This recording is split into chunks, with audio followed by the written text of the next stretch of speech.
Welcome, curious minds, to the deep dive. Okay, let's try a little thought experiment together. Imagine an internet that really works for you. Not just apps you use, but like a whole responsive ecosystem, something that anticipates what you need, maybe protects your privacy automatically, helps you reach your goals, and crucially, you stay in control. Imagine your data isn't, some product up for sale, but it's actually a source of your own power. It gives you real agency, maybe even new kinds of value and innovation, not just locked up by giants, but flourishing for everyone. Now, this isn't science fiction, not really. It's the vision behind what some people are calling the intelligent internet. So today that's what we're digging into. What does this intelligent internet actually mean? How does it go beyond the AI we hear about constantly? And why is this idea of people-owned AI maybe not just nice to have, but actually pretty critical? Our mission here is to unpack the concepts from the intelligent internet, a vision for people-owned AI. We want to understand the potential, sure, but also the dangers it's trying to avoid, and importantly, how you listening might even play a part in shaping it. Exactly. And what's really exciting, I think, is that we're looking beyond just, faster chips or cleverer code. Mm. It's really about rethinking how knowledge, how innovation, how digital stuff can be truly decentralized. Mm. Shared, basically. It's a vision for a digital future built on, let's say, shared purpose, Yeah. mutual benefit, making sure these powerful tools help everyone build up our collective intelligence instead of just, well, concentrating power in a few hands. That really sets the scene well. Okay, so this intelligent internet, what is it fundamentally? How is it different from the AI we already use every day? The chatbots, the recommendation feeds, all that. Is it just smarter AI or something else going on? That's a really important distinction to make. The intelligent internet vision, it definitely goes beyond today's AI in a pretty fundamental way. Today's AI, yeah, it's powerful, no doubt, but it mostly lives inside these big centralized silos, right? Think Google's algorithms, Meta's feeds, OpenAI's models. They're amazing, but they're proprietary, owned, controlled by huge companies. Your data flows in, they crunch it, they decide how it's used, often without you really knowing the full picture. Right. You sort of click agree and hope for the best. Pretty much. The intelligent internet, though, it envisions AI that's woven into a decentralized, more equitable online structure. So instead of your data going to one giant server farm owned by one company, maybe it's spread out, owned and managed by the people creating it, power isn't concentrated. It means the network's intelligence itself is distributed. It's collaborative. It serves the collective, like making AI a shared utility, almost like electricity or water, rather than a private tech where profits flow mainly one A way. public resource. You imagine the internet becoming this intelligent partner that actually works for you, not just a platform you use on someone else's terms. Okay, that ownership and control point feels really central. So if we move from these corporate silos to something more decentralized, what's really in it for us, for individuals? Why is owning our AI, owning our data such a big deal?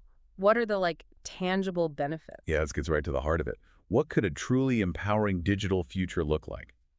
The source we looked at points to three core benefits, really big ones: freedom, equity, and abundance. First, freedom.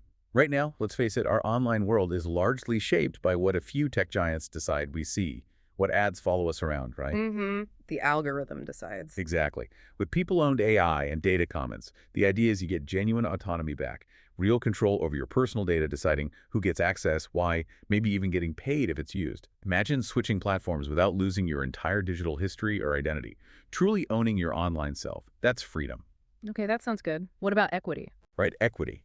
This is about making sure the upsides of AI, the opportunities, are spread out more fairly.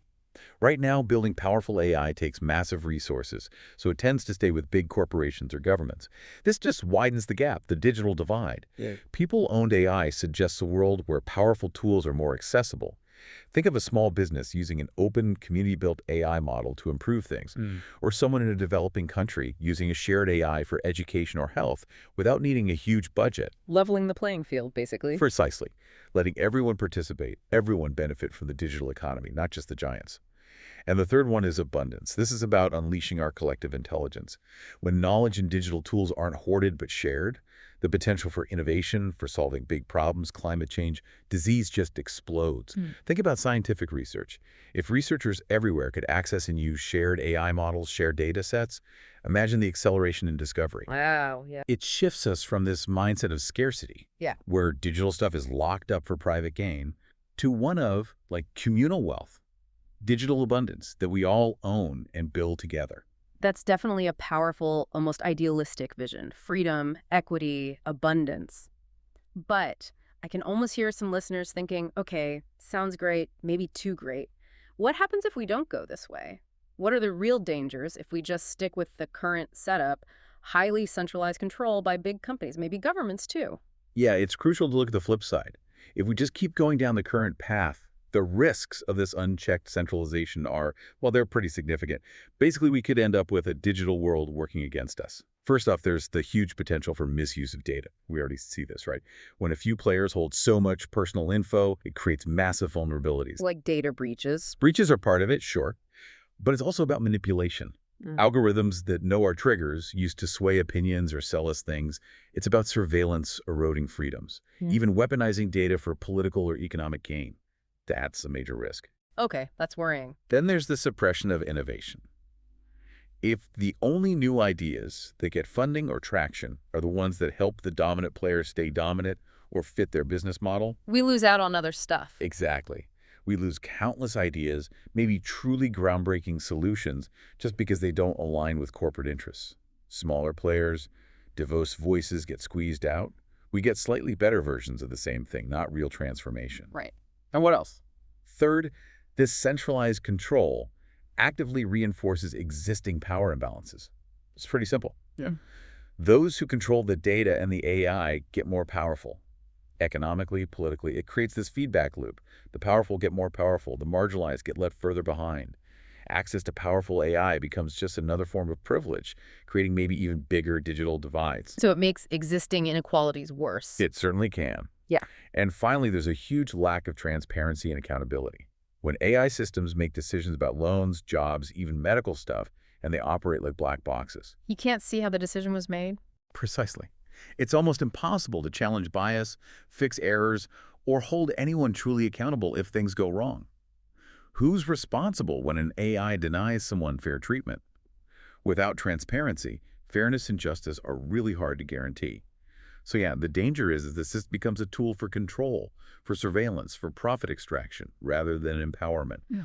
That's the stark warning. Okay, so we have this compelling vision on one side and some pretty serious warnings on the other. But, for a lot of people, this decentralized, people-owned internet might still feel a bit abstract, maybe even utopian, like you said. Are there any real-world things happening, even small examples, that show this isn't just pie in the sky, that point towards this future actually being built? Oh, absolutely. And that's the encouraging part. Bits and pieces of this vision are already bubbling up, or we can see parallels in existing models that offer clues.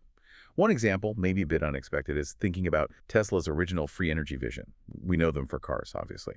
But their work with solar, with power walls, it hints at a future of distributed energy.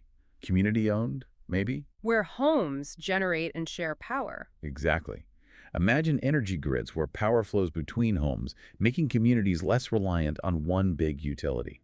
Now, map that onto data and AI. Imagine information grids where people in communities own, generate, and share data and AI models. Okay, I see the parallel. Decentralizing a key resource. Exactly, empowering everyone involved. Sure. Another fantastic blueprint is just the whole world of open source projects. Like Linux, Wikipedia. Perfect examples. Think about how they're built. Communities collaborating worldwide, sharing code, driving innovation together. The collective benefits. There's no single owner hoarding the profits. It's this shared commitment to building something valuable for the public. That open, collaborative spirit is exactly what people-owned AI is aiming for. AI developed by the community, for the community. Everyone can see it, contribute, benefit. It flips the script from proprietary to collective. That makes a lot of sense. And then, maybe on a more philosophical level, you have ideas coming from movements like the Creative Society. These discussions focus on building a society based on self-governance, mutual respect, collaboration, where the main goal is human well-being. This aligns really nicely with the equity and freedom parts of the intelligent internet, shifting the focus from just corporate profit to our collective progress, designing tech, including AI, that genuinely serves humanity's best interests. So these aren't fully formed intelligent internets yet. Not fully, no, but they absolutely embody the principles. They show it's possible to build things differently. That's really helpful, seeing those concrete examples. We've talked theory, the why. What I'm really itching to know now is the how. For someone listening right now who's thinking, okay, I like this idea, this vision of a fairer, smarter internet. How can ordinary people actually get involved? Are there practical steps, movements they can join today? Yes, and this is crucial. Moving from just talking about it to actually doing something, there Hmm. are definitely concrete ways to participate, even right now. One really accessible route is through co-ops, cooperatives. These are organizations owned and run by their members, sharing resources and benefits. You might know food co-ops, credit unions. Right, member-owned businesses. Exactly. Mm. Now imagine applying that model to digital stuff. Member-owned social media, where the members set the rules. Data storage co-ops, where you control your data. Even AI development co-ops, where the members, not outside investors, decide how the tech is used and who benefits. These structures put power directly back into the hands of users and workers. It's a proven model. Okay, co-ops. What else? Another area, maybe a bit more cutting edge, is exploring DAOs, decentralized autonomous organizations. Ah, yeah, I've heard of those. Blockchain-based. That's right. Think of them like community-run companies built on blockchain. A group pools resources for a project, and every decision funding direction is voted on transparently by members using smart contracts. So no CEO, no central office calling the shots. Pretty much. It's collective governance, enforced by code. DAOs are being used for all sorts of things, managing investments, funding open source work. They offer huge potential for collective action online, letting groups build and own digital platforms or even AI models together. Interesting. So co-ops, DAOs, anything else? Yes. A third way is to look for and get involved in community data projects. These are initiatives where data is collected, managed, and crucially used for the benefit of a specific community, not just sucked up by a corporation. This could be local health data projects, anonymized data used to improve local services, or environmental monitoring run by volunteers, educational resource sharing platforms. The key thing is the community sets the terms and sees the direct benefits. It builds trust and shared value. So participation really starts with getting informed, understanding these alternatives, and then actively looking for ways to engage. Be a digital citizen, not just a consumer. So bringing this all together, what does it mean for you listening right now? We've kind of journeyed through this really inspiring vision of the intelligent internet, from defining it as this decentralized, people-owned network to seeing its potential for, real freedom, equity, and abundance.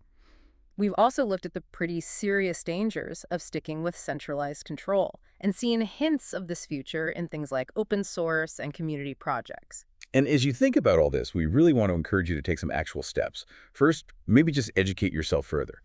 Really dig into decentralized tech, data sovereignty, ethical AI. The more you get how these systems work, the better you can navigate and, well, shape things. Knowledge is power. Right? Absolutely. Mhm. Second, consider supporting or even joining a co-op or a DAO. Look for organizations that align with these principles in areas you care about, whether it's local stuff, online communities, new tech. Your participation, even seemingly small, really does help build these alternatives. Okay, educate, participate. And third, advocate for data rights. Become a more informed voice. Ask questions about how your data is used. Demand transparency from the platforms you use. Support policies that push for data ownership and digital equity. Use your voice. Imagine just for a second a future where the internet genuinely reflects our collective intelligence, where it serves our shared humanity, not just clicks or bottom lines. Imagine a digital world where you are truly in charge of your data, where innovation helps everyone and the benefits flow fairly. What might you build or create or discover in a world like that? Thank you for diving deep with us today.